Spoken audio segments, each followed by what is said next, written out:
the questions for us is, will Africa ride the fourth industrial revolution? If you look at some of the minerals, we're sitting on either 30 or 60% of them. Guinea, Conakry, 25 to 30% of the world's bauxite. We still ship it the same way we were doing 100 years ago. You dig it up, put it in a truck somewhere and ship it off. So I go to Conakry and I'm angry. If I'm sitting on 20 or 30% of a resource, you bet I'm going to build a smelter. Value addition, right? We're doing it the same way we used to do it before. And of course, there are all kinds of excuses. There's not enough energy. There's no public policy. There's no blah, blah, blah. But people take risks in other places that are worse than Guinea. But it's us. We wanted to ship it out quick.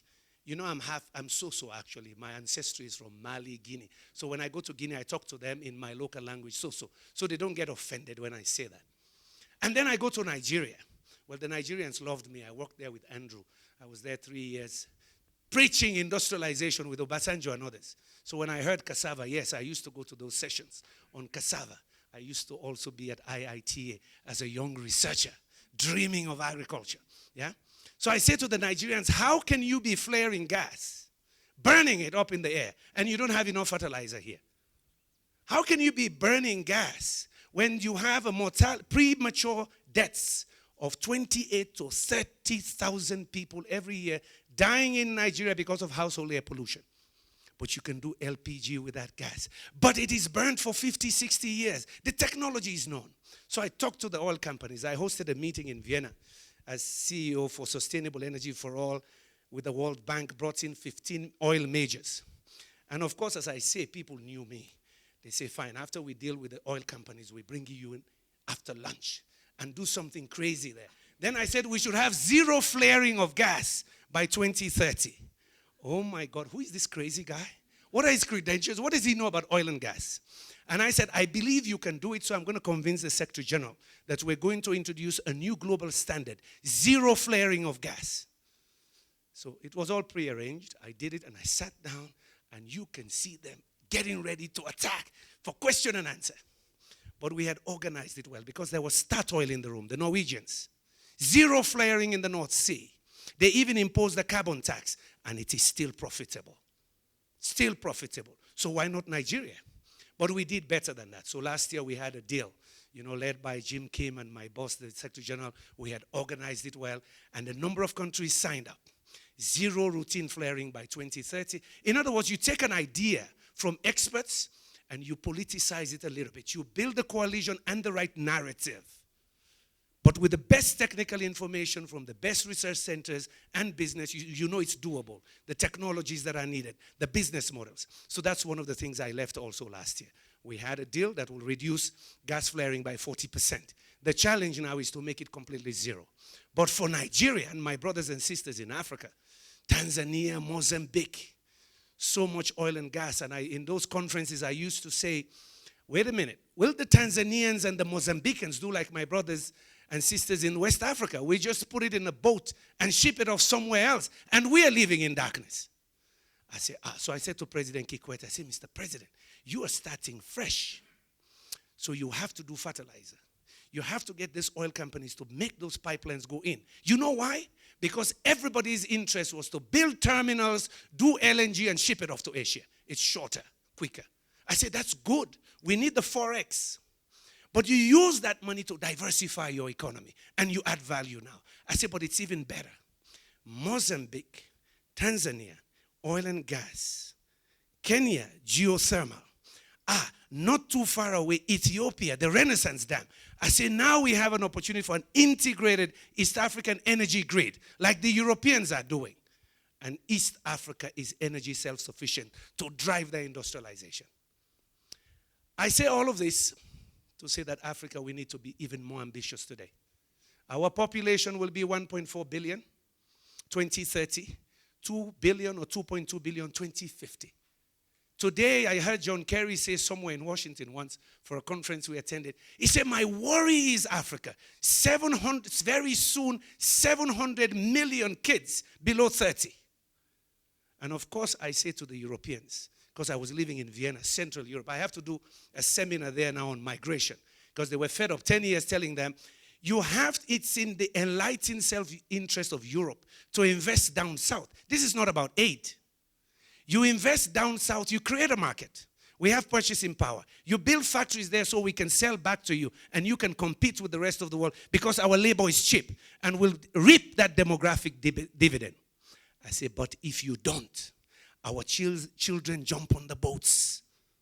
If it is a crisis now, imagine what it will be when we're 2.2 billion, for God's sake. And of course, they wake up. So I got this strange invitation last month. Dr. Yumkella, this think tank wants to invite you back to Vienna. Because they've been looking at your speeches 15 years ago, 10 years ago, talking about migration. And I've said to them, we want our children to come up north as paying tourists or businessmen, not illegal aliens. If we help to power the first, second, and third industrial revolution, of course, we should be ready to be now to lead the fourth industrial revolution through enlightened self-interest.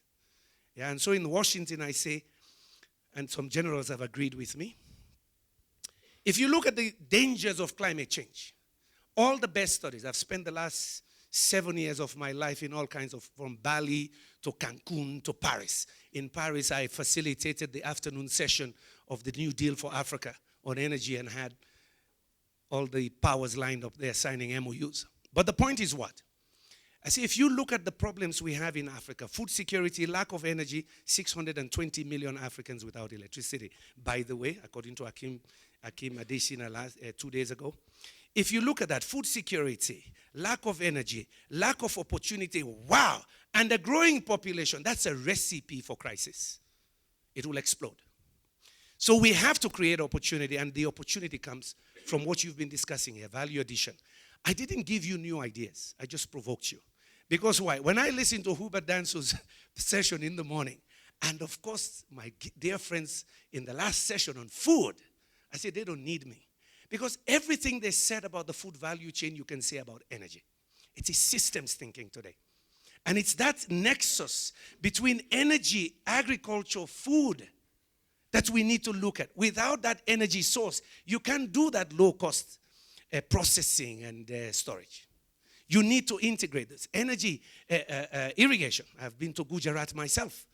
Before Prime Minister Modi became Prime Minister, I was already going to Gujarat, going to the desert. Yeah? So you need that integration, but it's also energy and manufacturing. Hakim Adesina, it's no surprise. He's an ag economist like myself. He was in Iowa. I was in the best school, Illinois. Any Illinois people in the room? Michigan people? Of course they're here. Anyway, it is no surprise that after leading AGRA with his colleagues, working on agriculture so much, Hakim becomes president of the African Development Bank. What's his first flagship? Access to energy. When I heard him in Kigali saying for Africa, the energy is also about industrialization, powering our economies to grow at 7, 10%, 11%, if possible, because of this rising population is very urgent. So let's talk now. I danced around a lot, right? So how many minutes do we have? 10 minutes? Let's see questions. I wasn't asked to give you any solutions. Because they said you were the experts. I'm just the guy who wants to lead a country in Africa. And I said, I was a keynote speaker at Bloomberg New Energy Finance last year, because they knew I was stepping down too. So they say, Kandeh, in 30 seconds, why are you going back to Africa, leaving us? You have all this constituency, all the finance guys in New York on energy. I said, to transform the lives of 6.5 million people. We have the largest deposit of iron ore in West Africa, at least for now, until Guinea begins to explore the Somandu Hills. We discovered that in the last 10 years. We've had one of the purest deposits and largest deposit of titanium for the last 30 years. So it made me angry sitting at the UN. Every statistic about my country is bad. Highest maternal mortality rate. One of the highest infant mortality rates. Highest corruption. You name it. And I'm sitting there saying, hell no. We're just 7 million people, for God's sake. With all of what God gave us, marine resources, how come we're poor? So yes, out of anger, I went back home. But you know something? They're teaching me politics every day. And they're quick to remind me, this is not the United Nations or World Bank. Come now to the School of Hard Knocks. So I'm very happy you took me out of there to say, come to Nairobi and listen to businessmen. Over to you, sir.